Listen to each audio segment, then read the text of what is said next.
welcome back to the channel. We are going to be doing a live mix session today from the HSS Song Contest winner of the April HSS Song Contest. Today's song is going to be called I Am Hank's Ghost by the submitter, Mr. Blint. So, excuse me. I'm really happy to get into tackling this song. There's a lot of things that we can do to this song to get it to that next level, and some things that I feel like are going to help you to learn, because there's just so much we can do here. Likewise, I'm going to be starting with the Cakewalk bundle file. So we're going to be seeing exactly what his thought process was as well. And this is also going to help you to see how I might set up things from a Cakewalk bundle. So if this is your first time here, this channel exists to simplify the complexities of the home studio and to help you make professional sounding music in a less than professional space. We can dream alone, we can create alone, but together we can achieve so much more. Before we get started, let's give a huge shout out to these wonderful individuals here, the HSS chart toppers.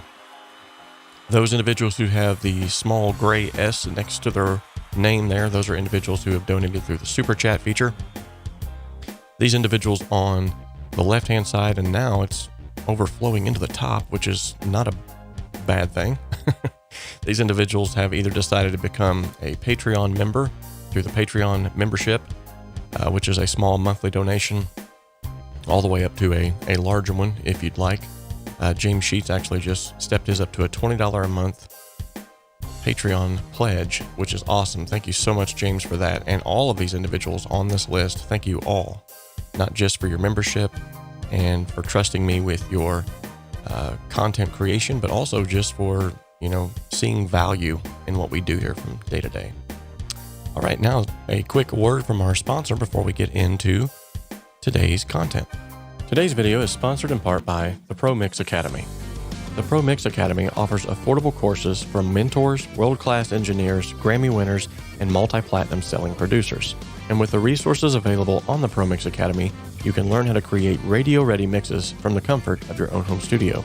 Most of the courses also offer multi-tracks that you can then add to your portfolio and begin to build out your business. Follow the link in the description of this video to head on over to the 𝗏𝗼 Academy today and start learning the skills that are needed to take your hobby or your business to the next level.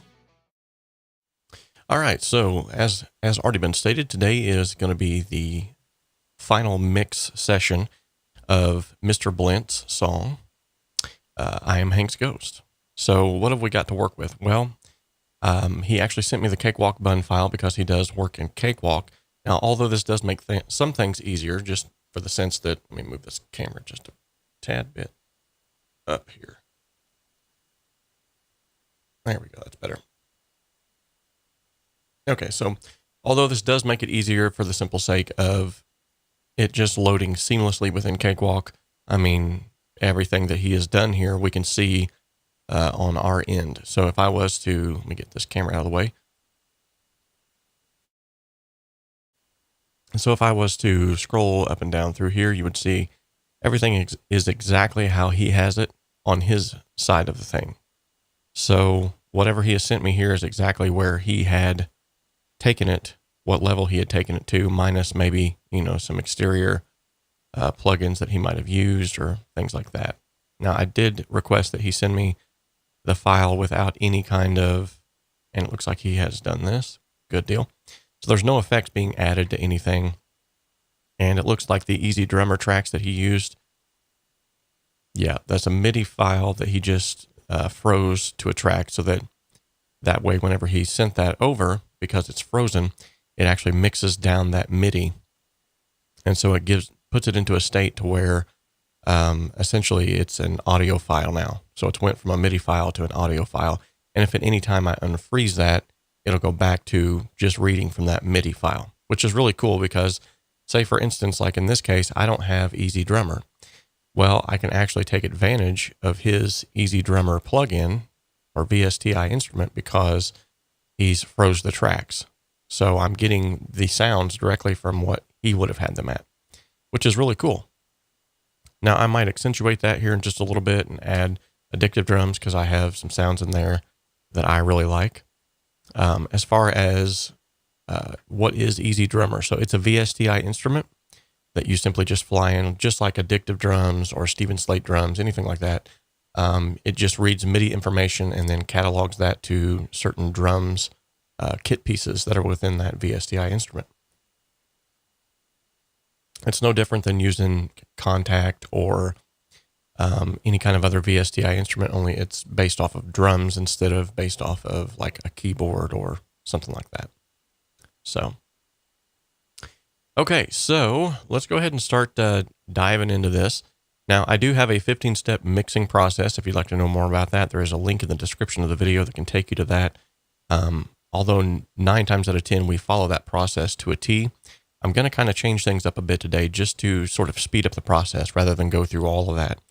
One good thing about using the Cakewalk bun file is most of this is already labeled, color-coded, and sorted out essentially how I would have it. I noticed that he has everything honestly set up the way that I would normally do things. The lead vocals on the top, the drums on the bottom, the bass just above the drums so that you can see those transients at the same time, with the kick drum, acoustic guitars just above that. So I see everything is pretty much set up, honestly, exactly how I would probably have it anyway. So the next thing I'm going to do, though, is I'm going to look and see. I want to look at the track manager because I want to see if there's any tracks that might be hidden that I'm not able to see as of right now. And because I don't hardly ever use this, I got to figure out how. Thought it was right here. Yeah. Okay, so by looking at the track manager, it looks like I am looking at everything that is applicable. So let's say, for instance, if he had something hidden within the track manager, if he had that unchecked, then it wouldn't show up. And so I might even hear it, but not see the track. So it's always good if you get a Cakewalk bun file to check this first, just to make sure that there aren't audio files that you're missing. Okay, I can go ahead and select that. And one of the first things that I noticed is, so it looks like there's about 3 tracks right here. Tracks 9, 10, and 11 that don't have any information on them whatsoever. So I'm going to go ahead and zoom into them just to make sure there's not little samples or blips or anything like that. But it looks like, yeah, to the best of my knowledge, it looks like there's nothing going on in these tracks. So I'm going to go ahead and delete those. That'll free up a little bit of real estate there on the screen. I'm going to hit Shift F to fold that all back down. That looks a little bit more cleaned up, a little bit more proper. All right, so the next thing I'm going to do now is I'm going to bring up the console view. Okay. And then I'm just going to check out what he's done here EQ-wise. Because all of the moves that he's made on his end are going to show up on mine because he sent me this bun file. And so it looks like really he's left me with a pretty clean slate, which I like. It does look like there are some things here that I might change. Okay. So, but other than that, so I'm going to go ahead and remove that move that he's made there. And I'm going to go ahead and remove the EQ moves that he's made here. I am going to I'm going to leave that high pass filter in place because that looks perfect. In fact, I'll probably take that up a little bit higher. Okay, let's go into the buses section. All right. Don't see anything there that looks out of kilter. All right. And the drums. Looks like we got some drums stuff going on here. He actually has them bypassed. That's crazy. All right, so with that being said, and it looks like he has access to the concrete limiter, which is cool. That came stock with older versions of Sonar. I do not have that myself, which is kind of cool. He's actually got something I don't have. Okay, I'm going to go ahead and remove all I'm doing to do this just real quickly is I've opened up all of these tracks. I've highlighted them by selecting them in the blue here. And then if I find a plugin that I don't want in one of them, I'll just remove it from all of them by holding down the control button. And I'm still holding that down. Now I'm going to hit remove. And that's going to remove that from all of the tracks that I have selected here. Okay, so next I'm going to go ahead and remove the console emulation. I'll bring that back in here later, but for now anyway, I'm going to go ahead and remove that. Okay, I'm going to hit Control. Let's see. Let's go through these. Select all of these. Just hold Control, and hopefully that'll allow me to move all of these at once.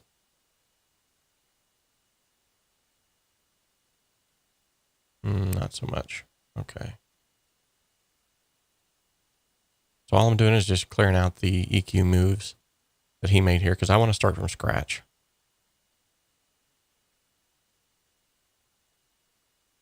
Okay, bring that down, bring that down, bring that down, bring that down. And honestly, a quicker way that I could have just did that, thinking, you know, hindsight's better. Hindsight's 2020, was literally just to take this first one, hold copy and click and drag over, and it would have done the exact same thing a lot quicker. Okay, now I'm going to enable all of those Pro channels and close them all again. All right, so essentially all we're doing right now is just literally just cleaning things up. So this is the not so cool part, not so fancy schmancy part of mixing. The part that's normally not included in videos, but is in this one. All right, so I'm going to select all of these tracks that I didn't currently have selected before. I'm going to open them all and literally just go through here and remove everything. We're just starting from scratch.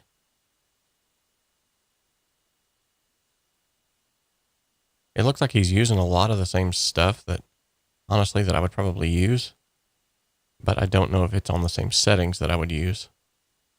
So I'm going to be changing some things there. All right. EQ is enabled on all of these. And let's just start with this first one at a high pass of 40 and just take this over everywhere. Okay, so I've noticed he's also got a lot of these set to pre and post fader. So I almost always work in the pre fader. It's just what makes sense to me. And I think one of the main reasons I do that is because if you have it selected on post fader, if you try to mute a track or solo another track, you still hear that track's effect going through the bus. So it can kind of throw you off at times. So I always just leave this on pre fader, which is whenever it's not selected. Okay. Real quick, answer some of these questions. Why do you prefer using the Pro Channel EQ rather than VST EQ? Can I use both? Absolutely. Ronald Young, good to have you here, buddy. Yeah, it's really just personal preference, man. But the main reason why I feel the proclivity to use the Pro Channel EQ is, for one, it's going to be succinct across the board. It's going to sound the same. It's going to give me the desired effect that I'm always used to. And so, honestly, it's what I'm used to. Kind of the short and long of it. So, going to go ahead and collapse all those now. I think that looks pretty good now. I think we've got everything. Just select all these, open them all again, just to make sure. Oh, there's a saturation knob hiding out. Didn't see that one. Okay. And it looks like we've got a high pass set at 40 on all of these just right out of the gate. That'll help us to get things in order here later. All right, I'm going to go through here too as well and just set all of these pan positions to center.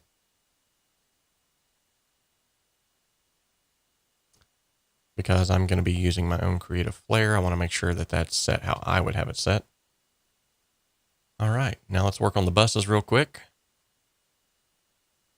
It looks like he's a bigger fan of the more aggressive style console emulation.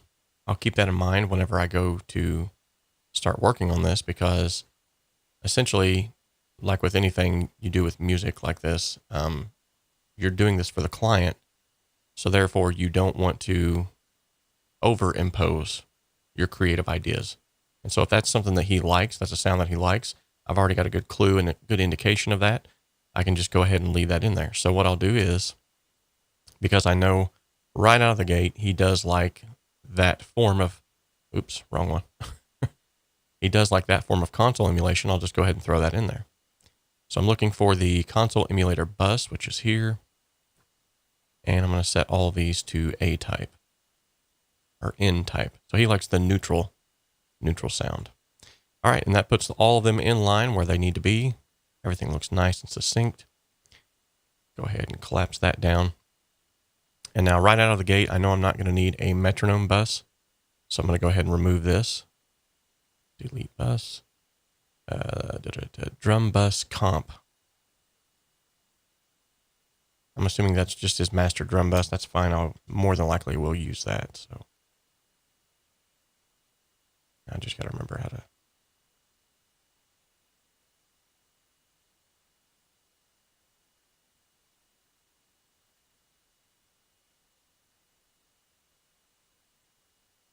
Okay. I'm trying to remember how there's a way to move this over.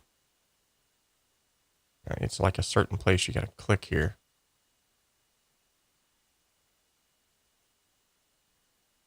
And I think you hold the Alt. Yeah, that's it. So you hold Alt and you click here and drag it. So that way you can just rearrange your buses, which a lot of people didn't know how to do that. So recently been using Tape by Softube. I've heard that's a great plugin. I have not personally used it. But yeah, I've heard it's an excellent plugin. You know, I think I am going to leave the drums bus right where it was. Vocals, backing vocals, good deal. Okay, good deal here. Now, of course, we're going to do what we always do. Reverb short. Okay. Reverb medium. Okay, and a reverb. Oops. And a reverb long.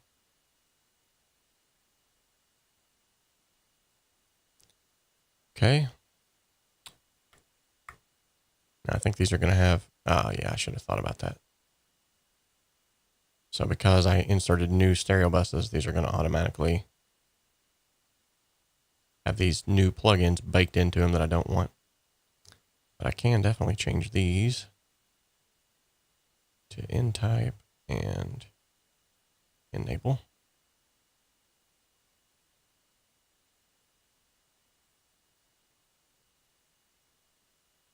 Okay.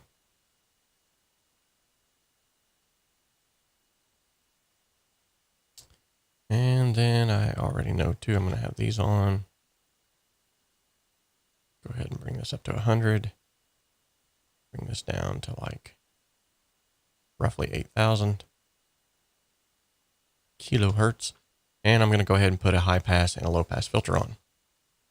It doesn't necessarily matter where you place the buses. All of them are going to stream back to the master bus, which is your end. I see what you're saying though, like does it routing wise? It really doesn't. It's almost like the same thing as the track pane. So the routing of that is going to go from your tracks to your buses, and then your buses will act sort of like a separate track pane within the buses panel, if that makes any sense. And then that's going to be going to the master. My favorite console emulation, honestly, is just the subtle one, the S type. I say subtle. That's not what it means. But honestly, if you look at this, I think it's kind of like one of those hidden things here. S for subtle, N for neutral, and A for aggressive. That's just how I've always kind of looked at it. So it looks like Mr. Blint here, he actually appreciates the neutral, which is fine. So the next thing I need to do is, yet again, because this is a Cakewalk bun file, I have access to more information than I normally would have had. I know that the BPMs are 74 BPMs. Tone Mangler, good to have you here, buddy. I haven't seen you in a while. So, with 74 BPMs, I know now what I need to set my reverbs up to be. So I'm going to go ahead and insert a reverb. And let's see. For the short, I'm going to use little plate. Absolutely love this plugin. For the medium, I'm going to use, I think I'm just going to use the 2016 Stereo Room. Love this plugin as well. And then I'm just going to copy that one over. Okay, so now I want to go to the website real quickly.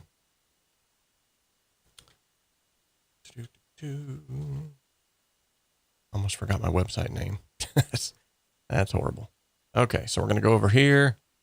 And by the way, if any of you have visited the website lately, I've done some revamping on this, trying to make it look a little more streamlined, a little easier on the eyes. And I've removed the ads that were in the middle of my blog post. I could not stand that. That was driving me nuts. And I know whenever I go to a website, I don't want to see a bunch of ads in the middle of whatever I'm reading, trying to tempt me to click on things I don't need to click on. So I've removed those. Whether I get paid more or not, it doesn't matter if it looks better. So I've still got some ads in here, as you can see, but it's nothing crazy like it was. Reverb or Pro Channel Reverb Convolution, something. Yeah. I think S is SSL, N is for Neve, and A is for API. At least that is how I understand it. That's, hey, I think you're actually right. You are. I think you, yeah, nail on the head. But yeah, I've always just kind of seen it as subtle, neutral, and aggressive, which actually, if you kind of think about it, that is actually kind of how it falls into place too. Okay, so I'm going to go to the reverb and delay calculator that's here on the website. I'm going to enter in 74 beats per minute up here. 74, and then I'm going to go down here to calculate. And that tells me that at 74 BPMs, a quarter note will have a duration of 810.81 milliseconds. So roughly 811 milliseconds will be a quarter note. All right, so now going back to here, I'm going to next pull up my calculator. Okay, so 811 divided by 2, 405. So that's going to give me my short here. That should be around like right here. Close enough anyway. Or I might even just go with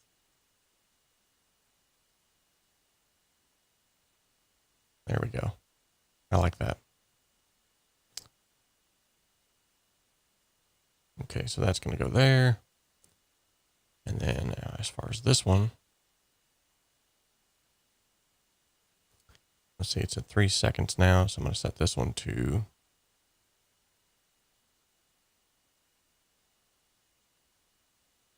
811, because that's your typical quarter note. And then this one is going to be, because it's the long, it is going to be double. So I'm going to go times 2. So roughly 3 seconds. All right. All right, that's set up.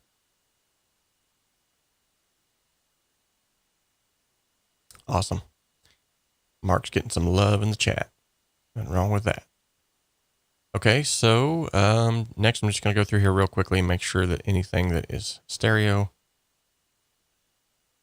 needs to be stereo. And it looks like we've got some good setup here. This individual knows what he's doing, so I don't see like stereo bass tracks or anything like that. And he's using an actual bass guitar. So if it was the stereo bass track on a VSTI instrument, that might make sense. But if it's an actual bass guitar, that is a mono source, so there's no need to make that a stereo track. I'm just going to raise this up just a hair.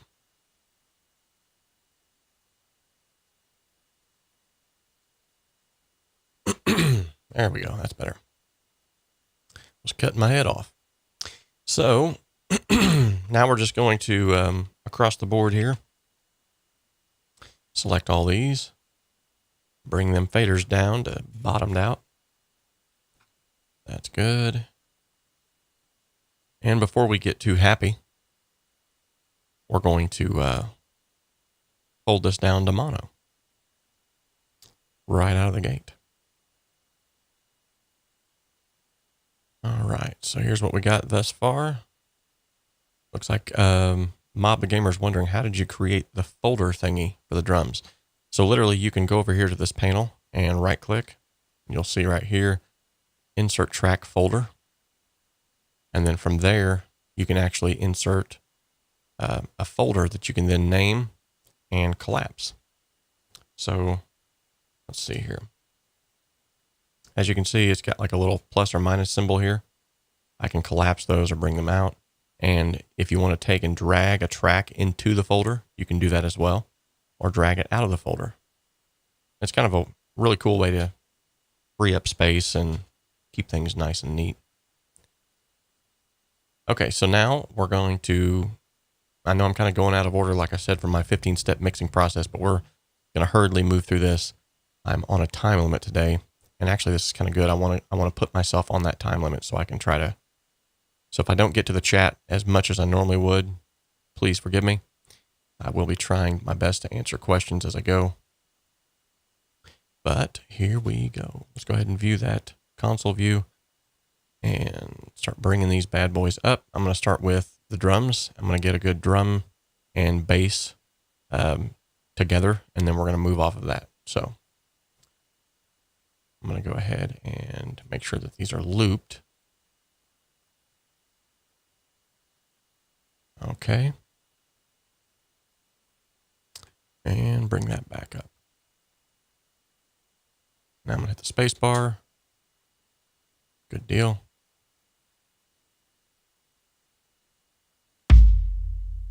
Ooh.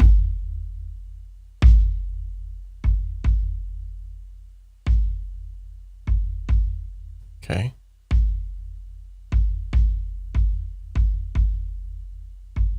Thank you, Mark, for that reminder.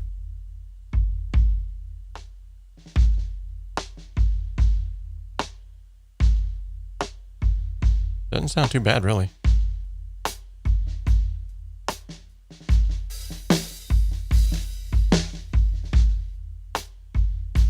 I'm hearing a little bit of, sound like a little bit of phase there.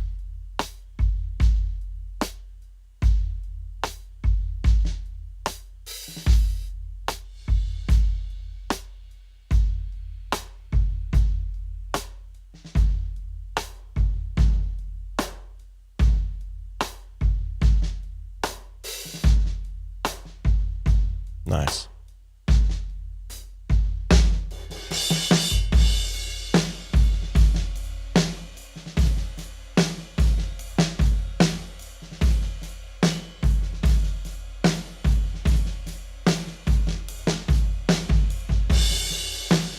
Doesn't sound too bad. These toms might be a little bit loud whenever they come in. Right now, all I'm doing though is just getting levels, so I'm not worrying about all the other. I want to see this drums bus.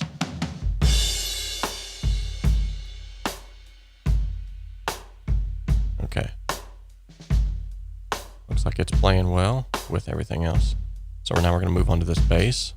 We'll start with the DI.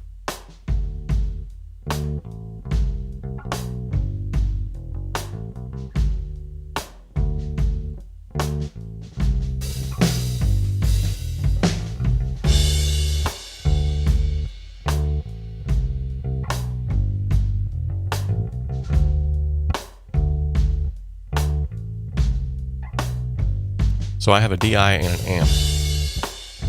When this happens, it's imperative that you go ahead and check out the phase relationship of the two, because 9 times out of 10, if you have a DI source alongside of an amped source, you will have to flip or invert the phase in order for those to actually play well together. So I'm just going to find one of these good peaks and valleys here. And it looks like they are, in fact, in phase for the most part.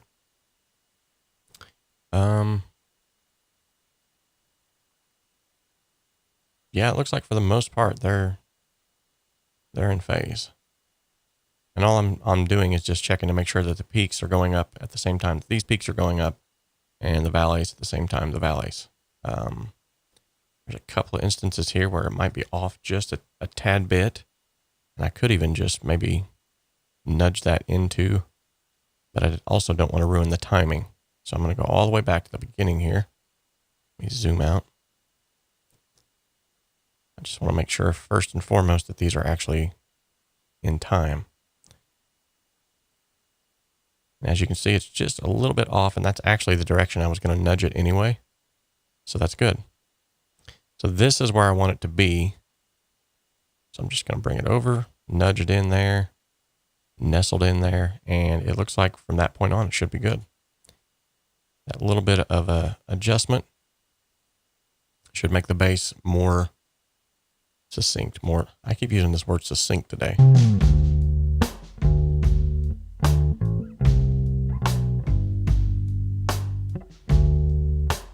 Yep, I already hear it.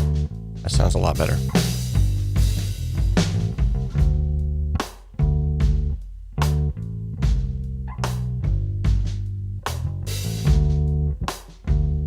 Now, because that kick drum has a lot of low end information, lower than what I normally use. I normally use a more clacky sounding kick drum.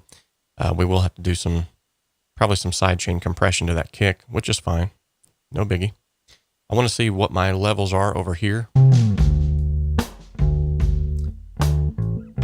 It looks like with the drums and the bass together, we're still falling underneath -3 dBs, which is good. 𝗪𝗀𝗃 𝗂𝗃, what is up, buddy? Good to see you.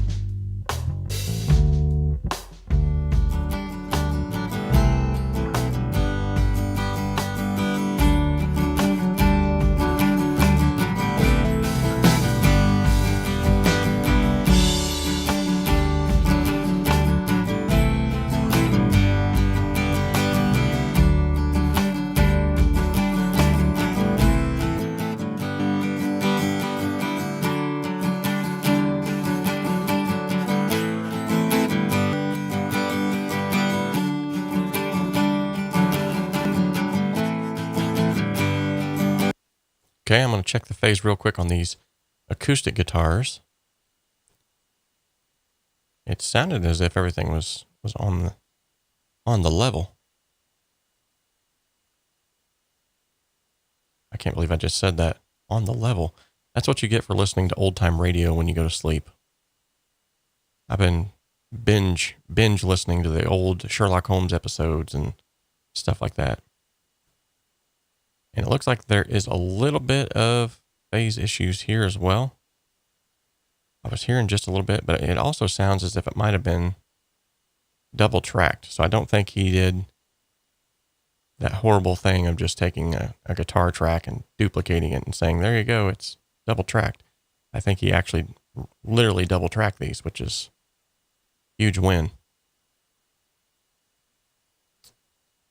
And because they're double tracked, it actually looks like it's working. So that would explain why there isn't like this weird phasey thing happening with them.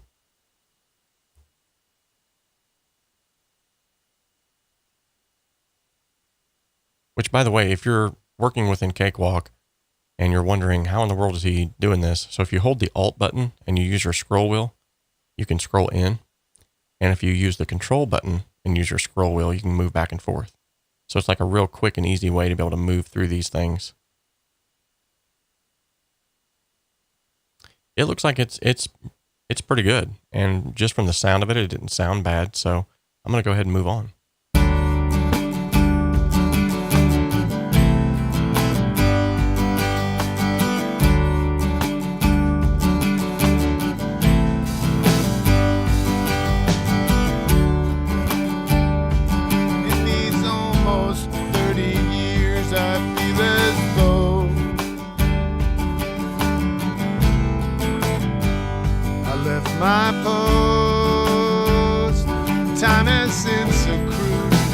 like some dead-eye-oh. I can't be seen, though I've watched you all through everything I've missed. I can't be heard, although I hear you ask for help, I can't assist. Okay, so that's sort of a good rough starting point. I'm going to go ahead and hit select all, Control A, and then I'm just going to bring all of these tracks down just a hair because they're starting to get a little too close to the upper regions over here.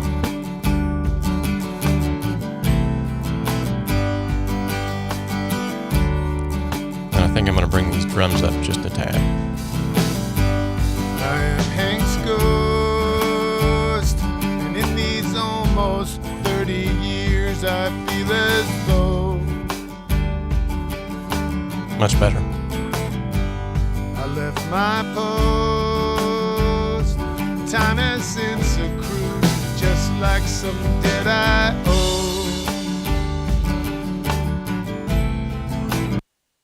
All right, so we're at a good starting point already. Let's go ahead and start diving into this. Immediately, there are some things that I hear as far as dynamics that I want to control, and the best way to do that is compression.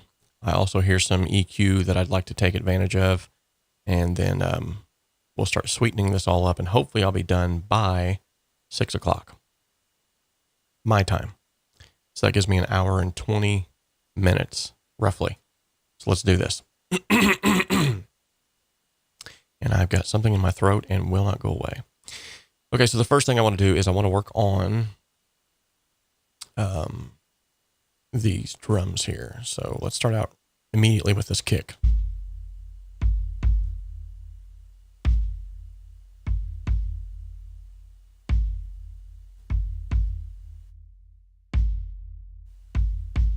Okay, so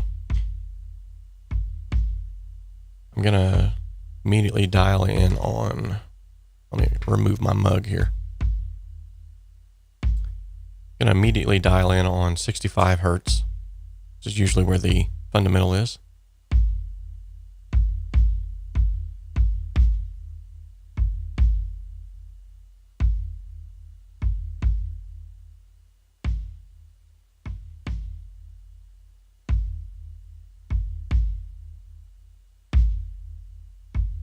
Okay, so by boosting right at the fundamental and cutting all the way up until that point, I'm actually going to be able to get the fundamental frequency that I'm wanting while cutting out a lot of the low end rumble.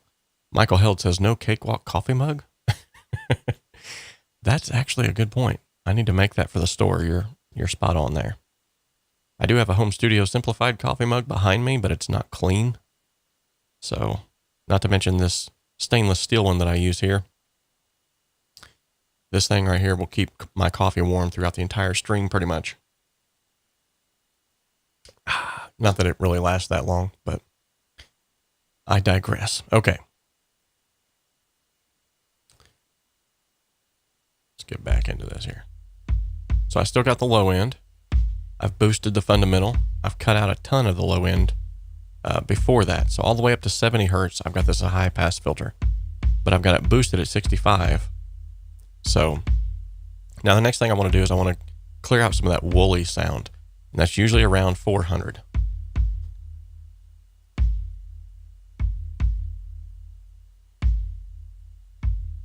There it is. It adds punch, definition.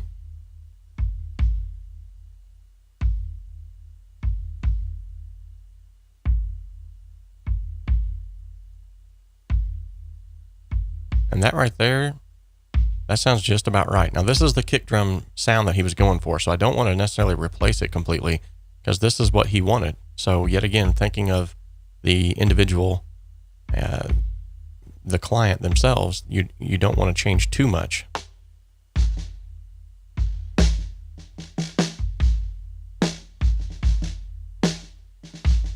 By the way, I think it'd be notable to mention that at this point in time, we're not adding any plugins other than the reverb plugins, but we're not even sending anything to those buses yet. So we're mainly just, we've got levels. Now we're getting levels, so to speak, with our EQ. We're adjusting things. We're getting some separation, some clarity in the instrumentation, and then we're just moving on from that. So.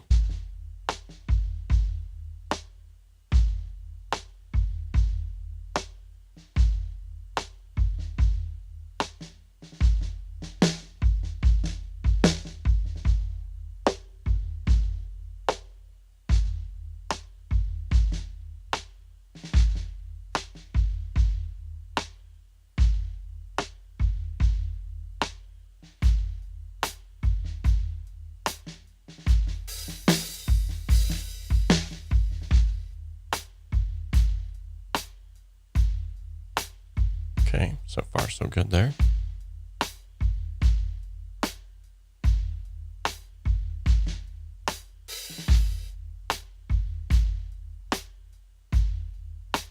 Okay.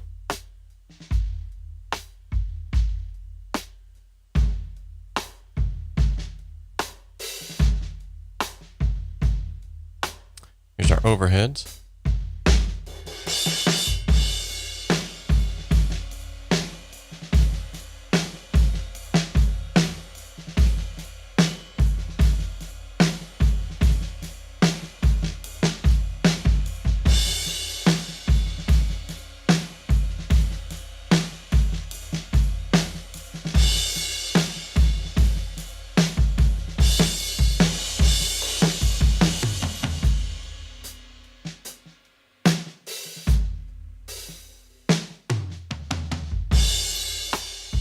Okay, that's starting to sound pretty good.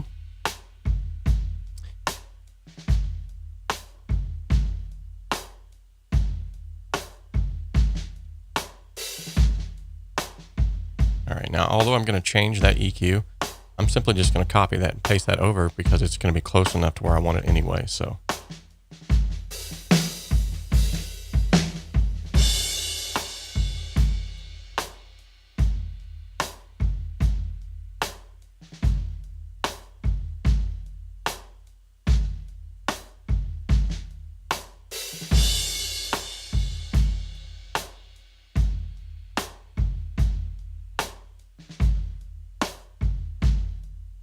All right. Sounds a little bit better than when we first started here. Now, because I've adjusted the EQs like I have, now the volume, the balance is just a little bit out. That's why you go at this in increments. That's why you go at this in steps. Because if I just started slapping plugins everywhere, I've ruined my balance from the EQ. I've ruined my balance from the faders. And so now I'm just going to go back and just do sort of like another miniature rough mix on these drums.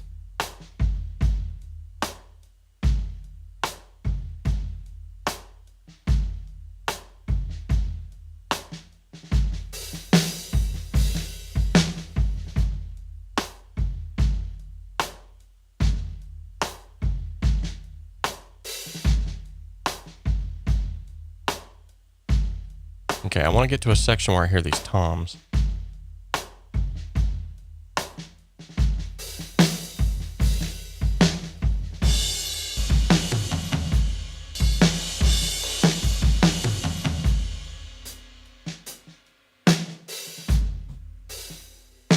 Okay.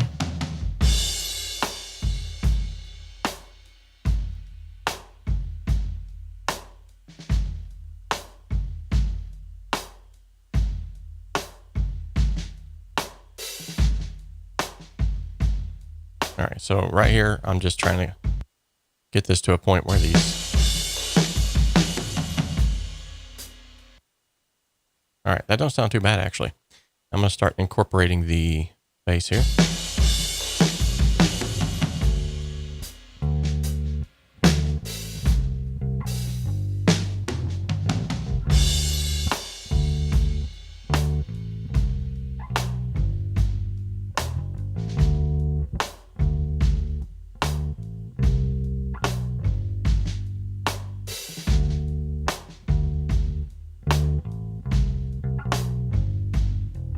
Okay, so from the DI to the amp source, this is obviously going to be completely different. So I'm going to want to treat these differently. I'm going to turn this up a little bit louder so that you can hear this a little bit better. And then what I'm going to do is I'm actually going to do the unthinkable and solo these two tracks only. I'm not going to listen to them in context.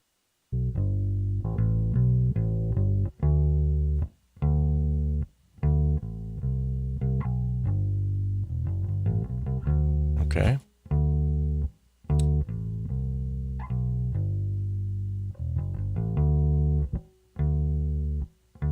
Okay, so I want to fly this out.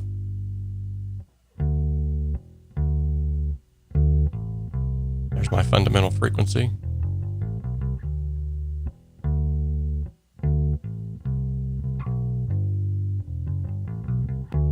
By cutting off everything before the fundamental frequency into the fundamental frequency, you can see I've got more clarity. Still have the bass there, but the woofiness, the muddiness is gone.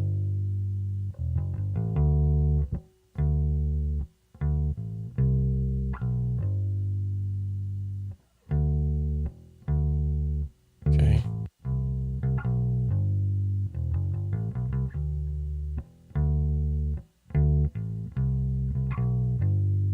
That sounded a lot better.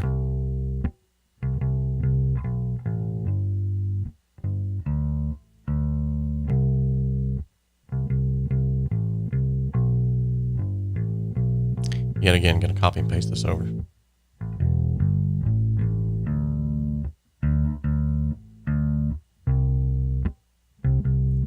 Move it around accordingly.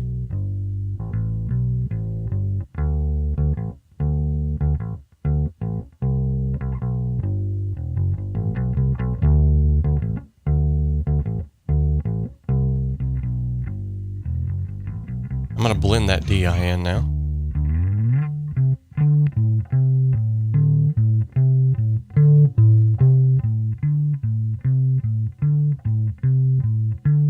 That sounds about right.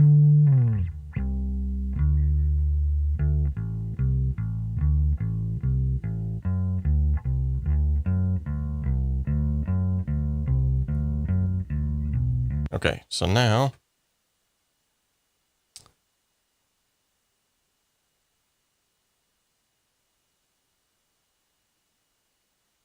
I know this is kind of real quick and dirty, but it is what it is.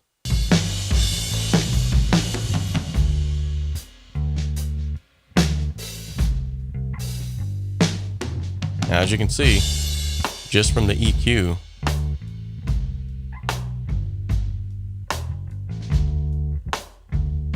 we've already gained more volume, so we got to take that down by adjusting our faders.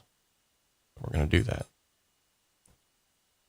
Just going to control, bring them all down just a hair.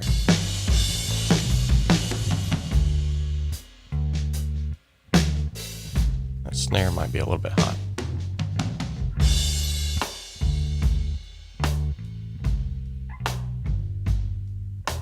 There we go.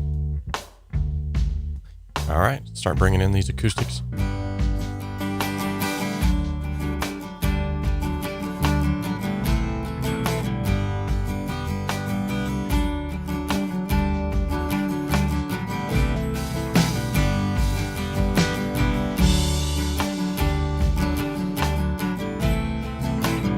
So generally speaking, on acoustic guitars, the 250 hertz range is where you sort of get that the woody sound out of the guitar.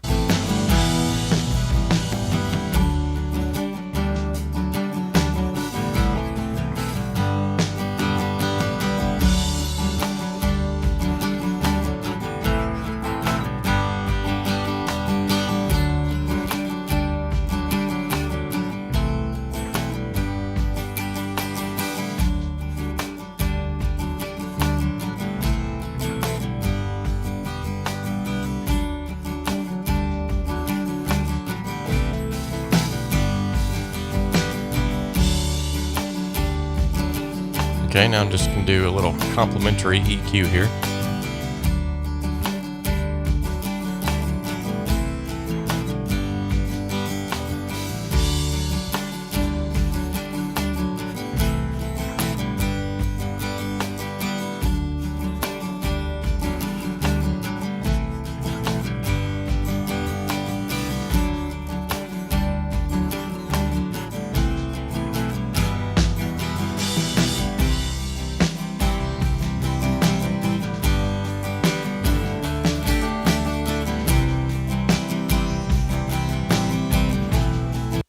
Okay, so now by adjusting the EQs, I'm getting different volume levels out of these guitars. So I just want to kind of balance those out a little bit.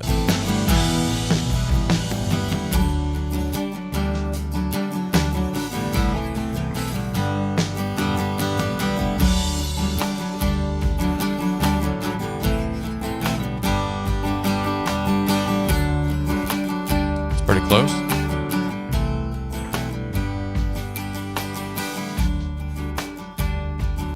Okay, so as far as what I'm using to zoom in and out, you mean like the actual screen zoom in and zoom out? It's got other features here too. I can actually do stuff like this.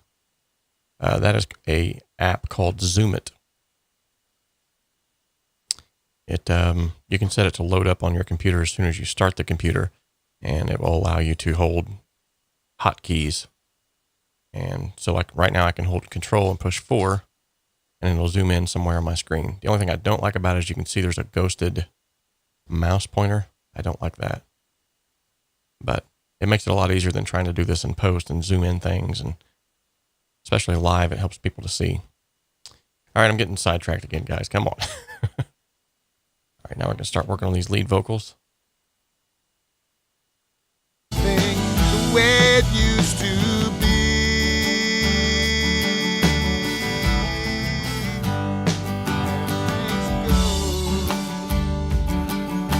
Okay, that little pop there you just heard, I apologize. My wife turned the fan on in the other room. It's connected to the same electrical outlet, so. The way it used to be.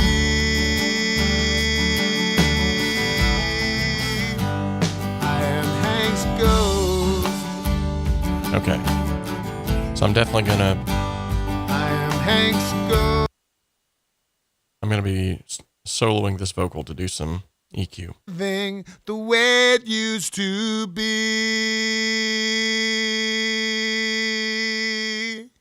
I am Hank's ghost.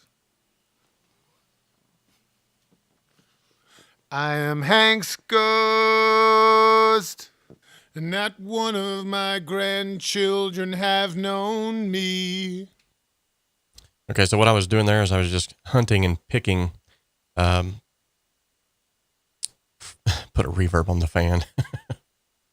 I'm just hunting and sort of picking that nasally region, which everyone has. You can't get by with it. So, and I found it was at around 1,000, as according to this, 1,114 kilohertz. And by dipping that out, you can see the vocal gets cleared up a lot. So the way it used to be. So this is before. I am Hank's ghost. And after.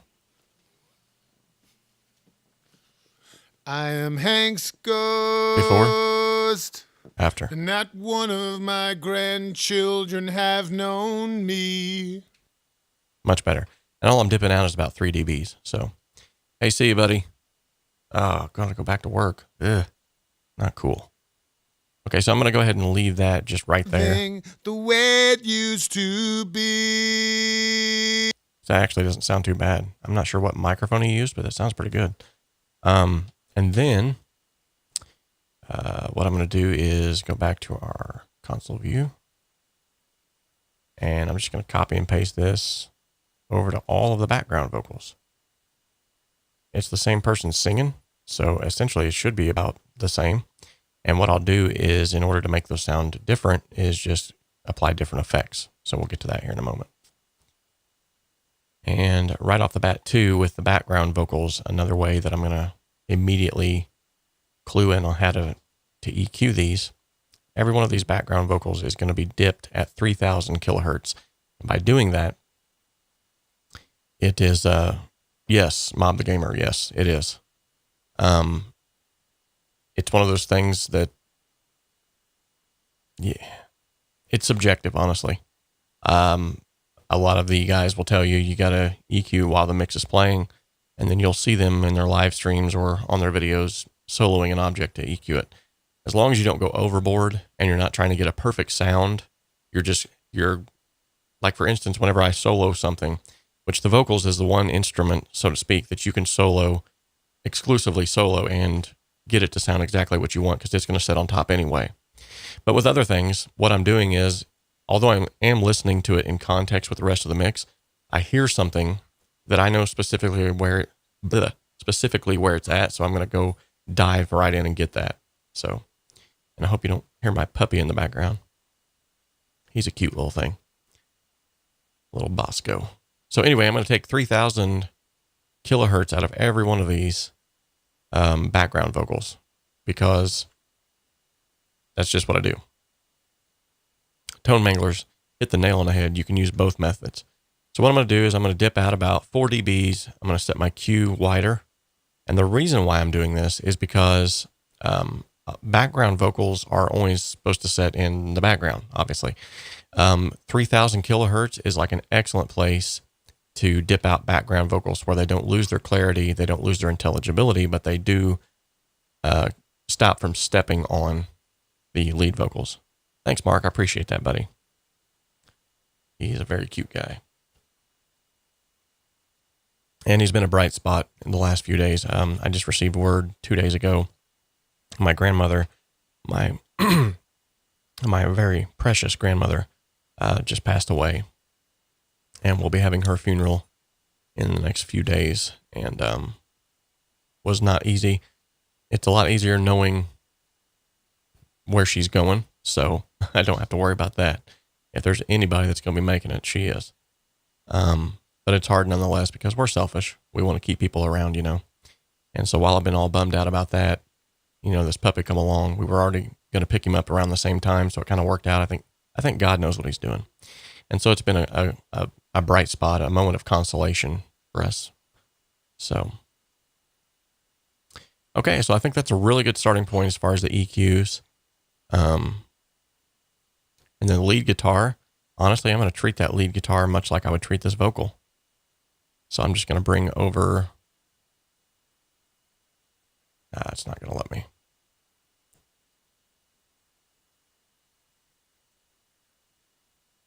Yeah, well, there. So I'm going to treat the lead guitar much like I would treat that vocal. Just as a starting point. I can always go back and hear that later. Thank you guys so much. I appreciate that.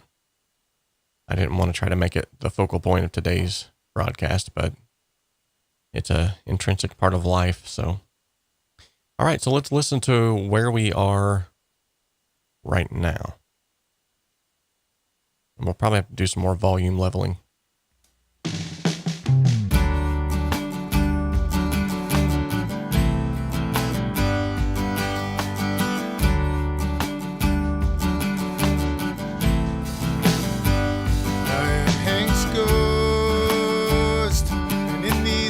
Almost 30 years, I feel as though nice. I left my post. Time has since accrued, just like some debt I owe. I can't. Okay, so I know I'm at a good starting point now as far as levels, as far as the EQ of things. I think that we're finding some separation here. Now remember, all of these EQ moves were done in mono. So when I fold this back out to stereo, the balance is also going to change as well. And we're going to have that leniency of the stereo field. Tone Mangler says the acoustic sounds too hot for him right now. It does, but I think when I fold this back out to stereo, it's going to kind of get back where it needs to be. Michael Held says the voice sounds uncompressed. That's probably because it is. Right now, it's just a raw vocal. We're going to be fixing that here after we've done our... So we've done our rough mix, then we went through and we've done our EQ mix, so to speak, getting separation, clarity of the instrumentation, taking care of mud in the mix, taking care of some of that low-end information that's just not needed. And right off the bat, I'm going to go ahead and hit up the master fader and do some of that here as well. I'm going to cut out everything below 20 hertz. I'm going to go ahead and dip out about 1 dB at 317. And I'm just going to go ahead and add a 1 dB boost shelf boost at 5,000. I might hold off on the shelf boost. Hold on. I know for sure though that those two areas are going to improve it dramatically. So let's go ahead, and now that we've got our rough mix, we've got our EQ mix, so to speak, and now we're going to just start diving into the actual stereo field, and we're going to add some sweetening to this mix. So one other thing that I want to tackle real quick though, before we even do that, I forgot about this, is the buses, because I'm moving so quick here. I've already done majority of the EQ here. So literally on these buses, all I'm going to do is just 40 Hertz high pass. And that should take care of that, honestly.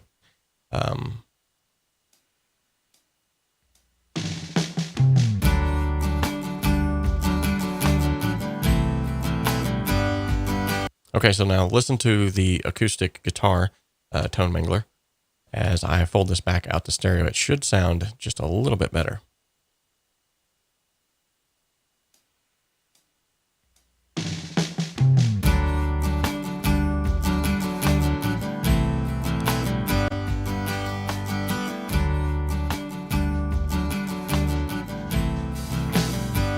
I am Hank's ghost, and in these almost 30 years I feel as though I left my post. Time has since accrued, just like some debt I owe. Okay, not too bad. Not too bad of a starting point at all. So the first thing I'm going to do is I'm going to work on these drums yet again. So we have a drum comp here, but we don't have a side chain or rather parallel compression bus, which is what I typically will always do with the drums to get them to poke out without having to cause crazy amounts of plugins to be put on them. So we're going to do a drums PC or parallel compression. We'll color that just a little differently so we don't get that mixed up. Okay.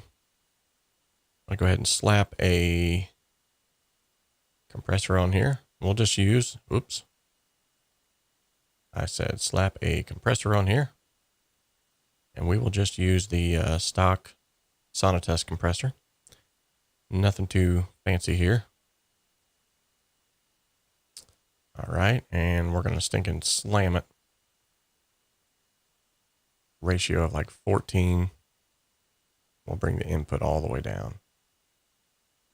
Create a send to this bus. Bring this all the way down here. Well, I'll listen to it first. Hello. Okay.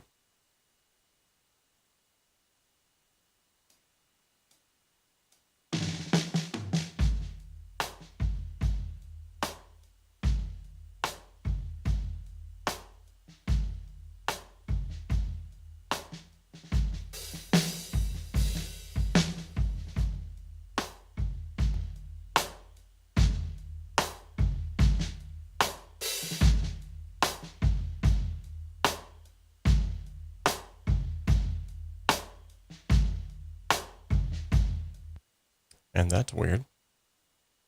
It appears that that's probably because I created a side chain to it.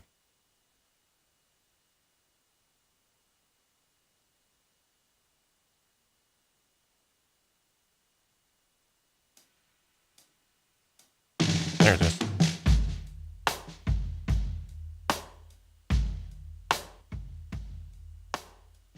Hear that? That's what I want.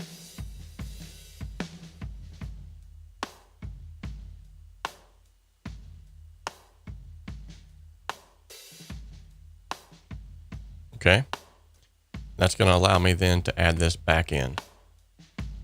So I'm going to go ahead and bring that fader all the way down. Slowly start bringing these in.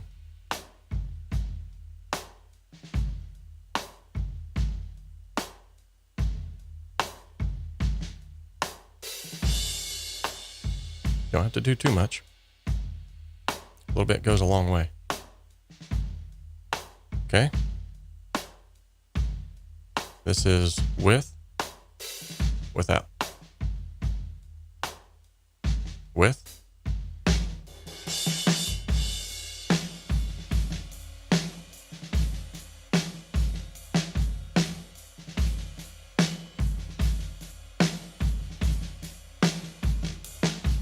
just adds a little bit more life to them drums.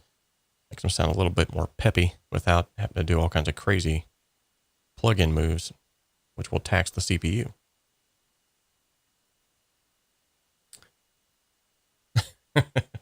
Hard work when mixing live. It's not too bad, really. I've got enough years under my belt that I can kind of wade through some stuff. We will have hiccups, I guarantee it. We've already had some already, but it's okay. It's all part of it. This is a real representation of what mixing is, though. That's what I love about doing this. And you guys can ask questions. I can answer them on the fly. So that's one of the beauties of this. All right, so let's go ahead and I think we've got a good point on these drums now. With the parallel compression being added, let's go ahead and start leveling out some other stuff here. Mainly the bass. I noticed that I forgot to put console emulation on these tracks here. So I'm going to go ahead and do that. Console emulation channel. Okay. And like I said, he wanted that on the N type. That's automatically going to create a dramatic difference. Let's listen to this before and after.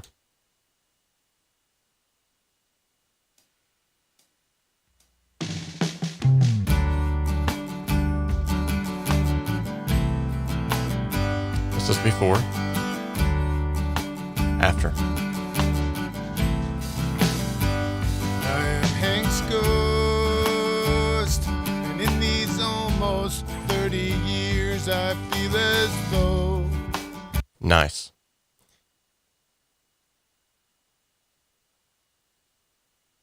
New York compression. Yes, that's another name for it. Okay, so with that being said,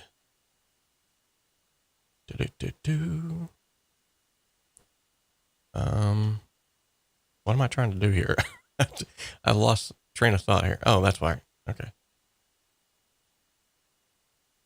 Shiny plugins. Ooh. Okay, so the next thing I wanted to work on was this bass guitar. Now that I've got the console emulation on the channels like I wanted, I'm going to go ahead and every time I have a bass guitar, every single time it's going to have a CA2A on it. And for those of you who have followed the channel for a long time, you know I always use this thing, and you guys are like, well, I got to go find an alternative, yada yada. With a new update of Cakewalk by BandLab, you don't have to do that anymore. The last time I used Melodyne, that actually wasn't too long ago. I'll probably end up using it on this mix, honestly. Not that his vocals are horribly out of tune, but just because, why not? It's a great tool to have. I'm going to set both of these to limit. I'm going to set my peak reduction on both of them to around 40. Or I'm sorry. I'll leave those at 50. Okay. Play these again.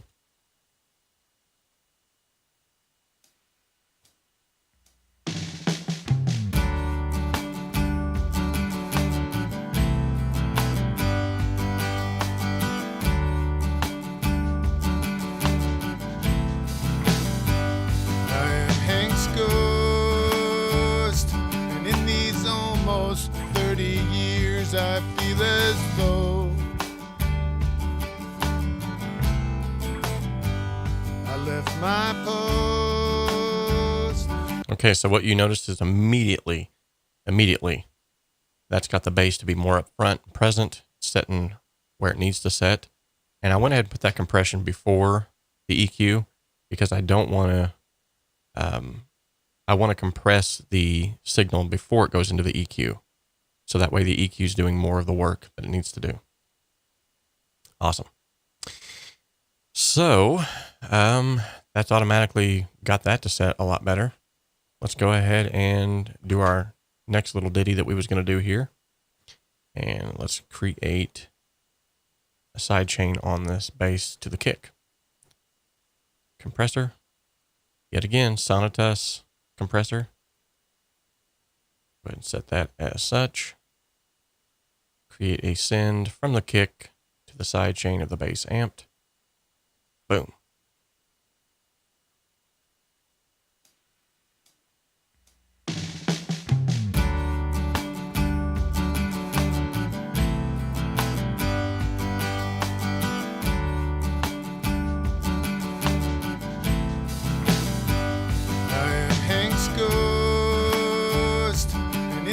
Almost 30 years I feel as though.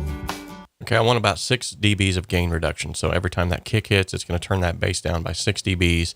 And you'll notice my release time is about 80 milliseconds, which is very fast. My attack time is 15, which is probably a little too fast for a bass guitar, but that's fine. I want to catch that transient as soon as it happens. So what it's going to do is essentially when that kick drum hits, boom, it turns down the bass and brings it right back up after the kick drum is said and done with.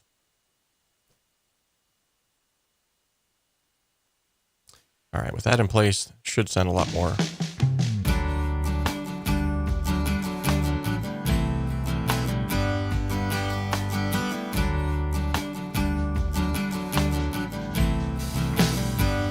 I am Hank's ghost, and in these almost 30 years I feel as though.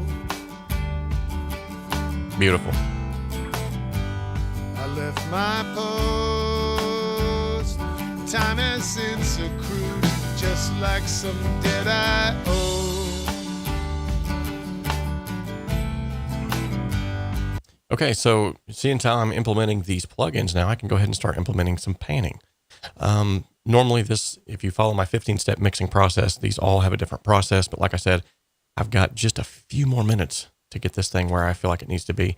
And it may not get completely finished today, but at least we'll get to a good starting point and you guys can see sort of my process. But let's go. So as far as painting, I'm going to start painting these acoustics first.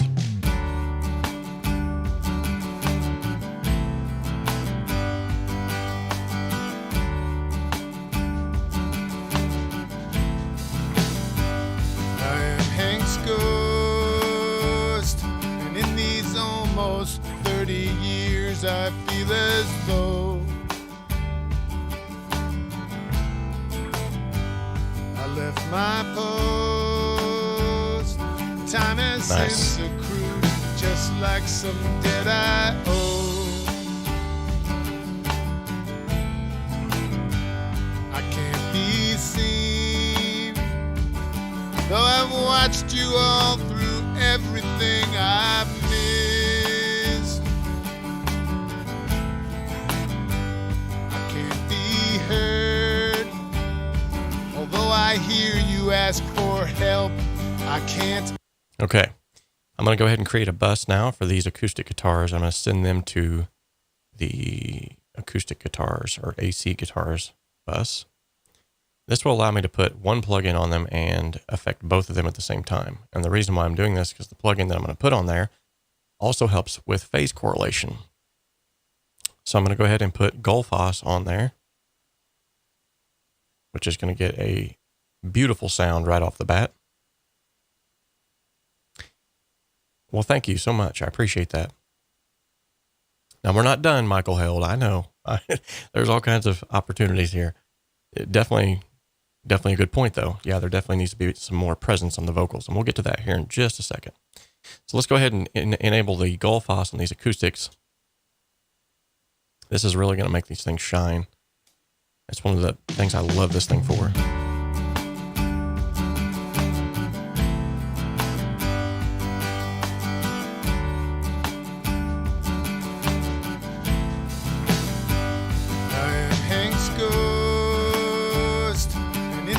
Almost 30 years I feel as though. All right, check this out. Before. Doesn't sound bad. After.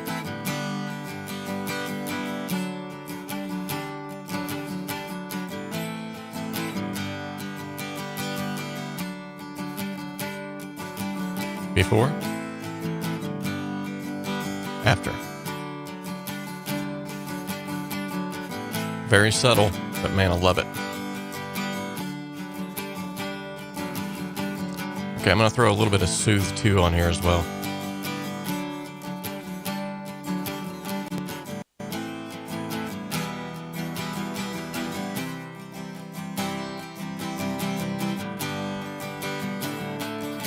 I'm going to go for a factory.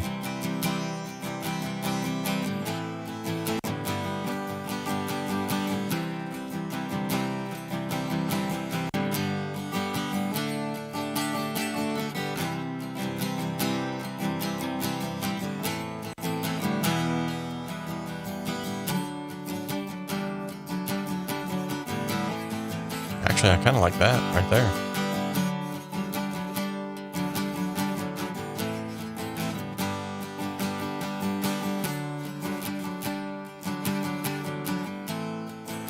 It's not too much, but I think it's working. This is before. After. Beautiful.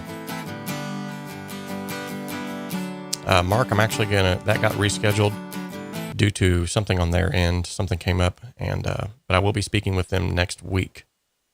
I'll be speaking with Crystal and Ming, which are some pretty heavy hard hitters in the BandLab space.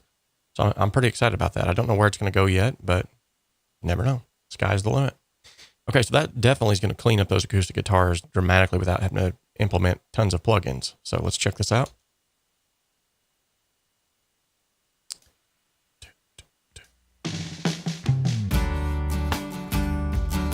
Beautiful.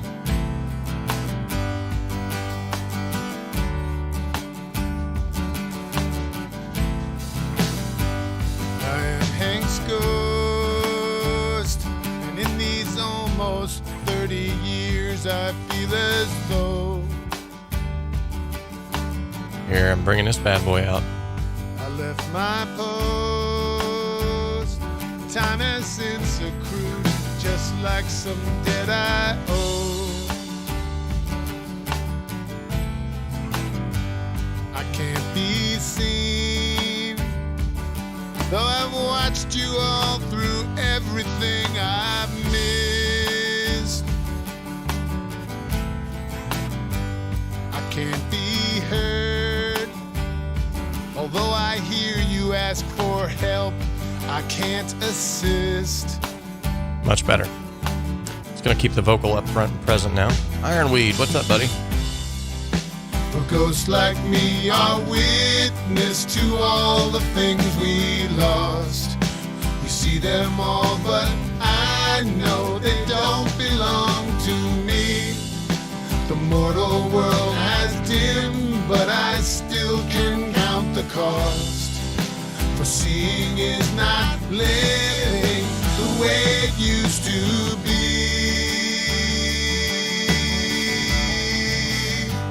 I am Hank's ghost. Nice. I am Hank's ghost, and not one of my grandchildren have known me. Okay, I'm going to add the old But I keep close. limiter here. They'd be so pleased to know the good things I foresee. Not quite as aggressive as I would on the bass guitar. I have no form, but my children can still see me in their dreams. So essentially I got two levels.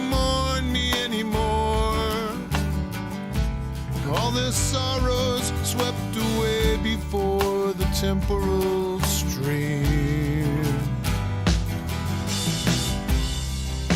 For every year it's harder for you to remember me, and my past existence grows more and more abstract. A picture on a deck underneath a cedar tree, and your recollections grow less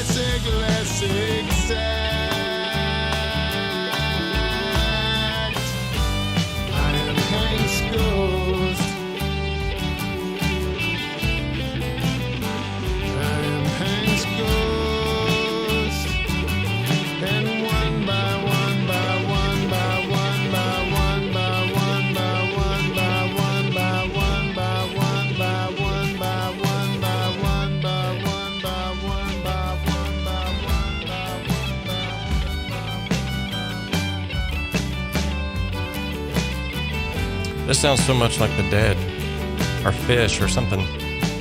It's got that something fishy here.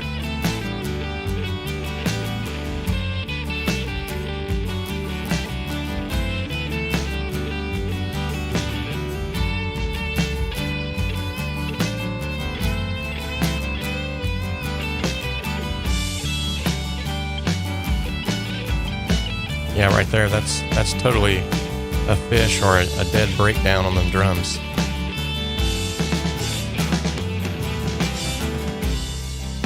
I know I'm always with you. It's more than a cliche. Okay, so what you missed right there, I'm moving quickly because I'm on a time limit. Like I said, I've got less than 30 minutes now. I just added a CA2A on all of the background vocals just to keep them level. So when I'm adding that limiter to the vocals, to the bass, all I'm literally doing is saving myself tons of automation later, because it's literally going to keep those sort of that backbone like they need to be. It's going to keep them at a consistent level, whether they're singing loud or they're singing lower. And if you do it right, this thing is so transparent that you don't even really notice that it's doing it. It's almost like hiring someone to stand there and keep their hand on the fader and move it up and down like they should. Okay, so moving on quickly. I think we're going to go ahead and start adding in our reverbs.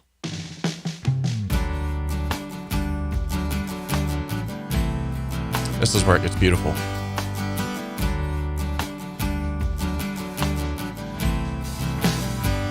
I am Hank's ghost, and in these almost 30 years I feel as though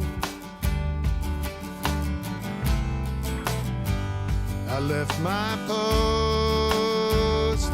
Time has since accrued, just like some dead eye.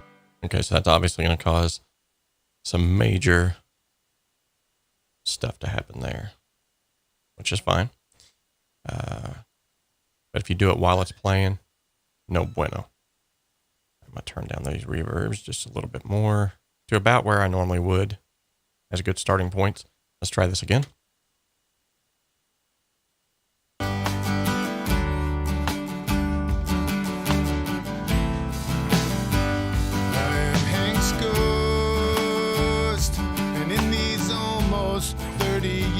I feel as though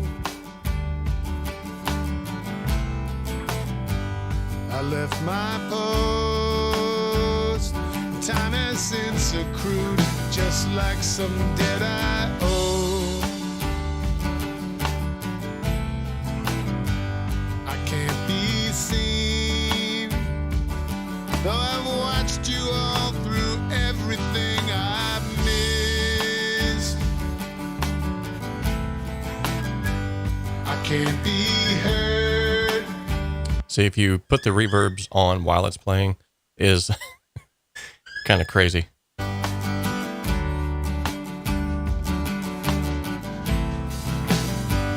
am Hank's ghost, and in these almost 30 years I feel as though I left my post. Time has since accrued, just like some debt I owe. We're getting there. I can't be seen, though I've watched you all through everything I've missed. Okay, so if you've watched any of my other tutorials, you'll know that I have this on the lead vocals in order to get them to just be nestled in with the mix. Yes, you can hear the dog. He's crying because no one's in there with him right now. Basically, I have a reverb short and a medium that's sort of just set in the center of that stereo field. And then on the right and left sides, maybe at the end of this stream, we'll bring him in here. I have my reverb long that I then pan to the right and left, which helps to just lift that vocal up above the rest of the mix and sort of give it some space of its own. So. I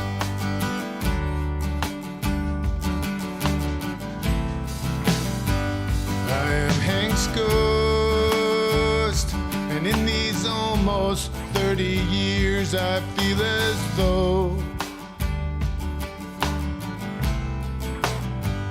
I left my post. Time has since accrued, just like some debt I owe. I can't be seen, though I've watched you all through everything I've missed. I can't be heard, although I hear you ask for help, I can't assist. Beautiful. Now, I just thought about this. I literally could have done this over here, but it's only one track for the lead vocals, at least as of right now. So that's fine. For the background vocals, I can insert my sends here, and it'll take care of all the background vocals. This is what happens when you're moving with such lightning speed. Okay. He's having a time in there. Okay. My wife's in there going shh, shh, shh, like you can make that dog quiet. Okay, drums PC. See, I could have done the reverb sends here on the actual bus. Don't know why I didn't now, but whatever. I am noticing a little bit of some anomalies here in the, it's around the 700 hertz range. I'm going to dip out a little bit there. I'm just going to copy and paste that over. That should take care of some honkiness. Coffee speed.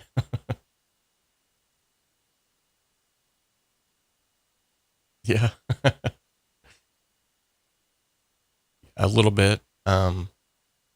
Yet again, that's one of those things that stylistically, I don't have too much leeway to change that where the vocals are concerned, because yet again, this is what he gave me. I can ask him about that and see if it would be okay to sort of tighten some of them things up, but hey, thank you, Jim. I appreciate that. Everyone add a like to this video, he says. All right, so let's check out where this just brought that mix, just by adding in these reverbs.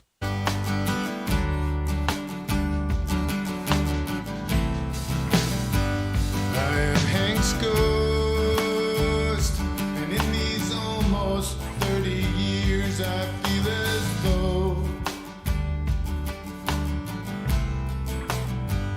I left my post.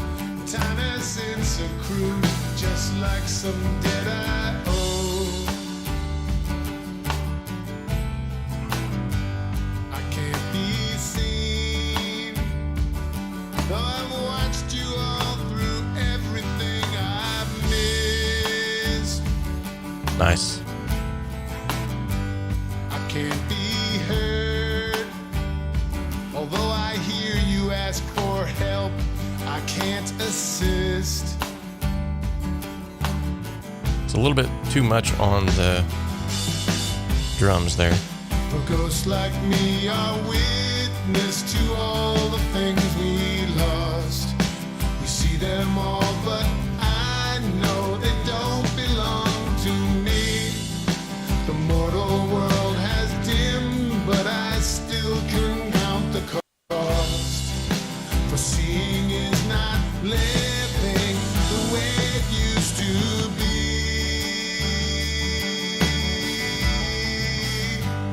I am Hank's ghost. Yeah, you can hear definitely especially in the sibilants, whenever it says ghosts, all of the S's are kind of off a little bit. Yes, to Tone Mangler's point, this song is sort of that loose style. So, Box of Frogs Band says, only just discovered this channel. I've learned lots from this session already. We'll be backing back. Awesome. Good deal. Good to meet you, Andy. By the way, if you're a first timer, welcome to the show. Good to have you, each and every one of you first timers. All right, so we've already come light years ahead of where we started. Just going to do a few quick things here. I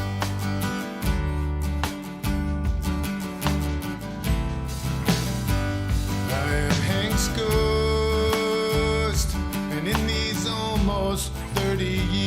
I feel as though That sounded nice right there. I left my post. Time has since accrued, just like some debt I owe. I can't be seen, though I've watched you all through everything I've missed. Nice. So far, the levels are sounding pretty good. Be heard. Although I hear you ask for help, I can't assist.